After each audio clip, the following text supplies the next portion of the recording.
Wie führe ich meine? How do I conduct my interviews? First of all, there is no questionnaire to guide my interview.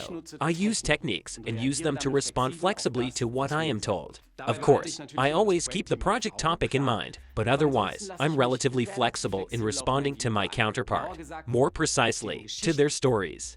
And how do we get to the stories now? So I have this interview with a woman. She's a mother of a son who has a lot of problems with learning in school, especially with English. And it's all about learning. I ask her first, what does learning mean to you? To your son, to your family, and then she tells me. And then I ask, how and when does learning take place? So I ask about certain routines, but also certain special moments, so things that she can remember. And with that question, she's thinking. And she lists what she can think of. She mentions that they study together very often in the afternoons and on Sunday. She mentions that they bought and tried different textbooks, and even that she also hired a tutor for a few months. That didn't help much, though. She also mentions that she has often talked to teachers about her son and to other parents. So for me, it shows here, there's a whole spectrum of stories that I can potentially go deeper into with her. And my task now is to reconstruct one or the other story together with her. Because I know there were unsolved problems in the stories, but also interesting solutions on her part. Both can inspire for me for the project. And in doing that, I take an intuitive approach. So I ask specifically about one story or another that I think can be relevant to our project. First, we talk about the afternoons she spent learning English with her son and the conflicts. Because her son would much rather play computer games, she wants him to learn vocabulary. So she's telling her story, and my goal now is to make it our story. I have to navigate her story as an interviewer. I imagine I have to make a documentary about these learning afternoons. And the interview is now my research for that.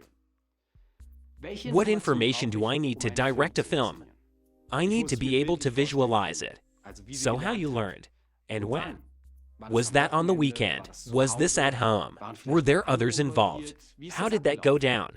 What were the moments that stuck in her mind? So I think like a documentary filmmaker. That's my technique, my mental framework to respond flexibly in the interview. I keep asking questions until the picture as a whole of the story comes together like a movie in my head. Until I know what the sequence of events was and which actors were involved. And that's just the beginning. Because now it becomes exciting. Because my interview partner has now also arrived in the story again and can remember the details. Now I listen carefully. Every detail that I stumble across while listening can be important. For example, a statement where I hear strong emotions coming out. Where did she feel the stress or desperation of learning? However, I also come across statements that need explanation to me. For example, she says throughout the story, it was a constant struggle with vocabulary learning. But then at some point, his grades surprisingly improved. I stumble over this statement. At some point, his grades got surprisingly better. What do you mean by surprisingly? Now I ask. And I do so by mirroring your answer as a question. I say to her, at some point, his grades got surprisingly better. And she says, yeah, he got a lot better, orally. And I say, why? And she's thinking, either the studying helped, or he just got more practice from speaking. And I probe again, more practice by speaking. And she says, yeah, I've heard him speak English at home more often now in the last year. And I ask, for what reason? And to that she says, yes, online with the headset on. So he's then playing computer games with others around the world. And right there she says this one sentence that stuck with me. She says, no offense to your textbooks, but he learned English through his first-person shooters. And it's not like that was a statement that she had ready for the interview. She only realized that in the course of her own story. What was I doing? I stumble upon the twist in the story. Surprisingly, her son got better at English.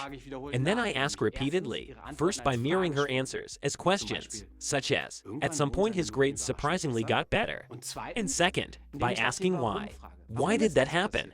Why does she think that? For what reason? And all of these questions serve to make sure that we take the pace out right at this point in the story and go deeper.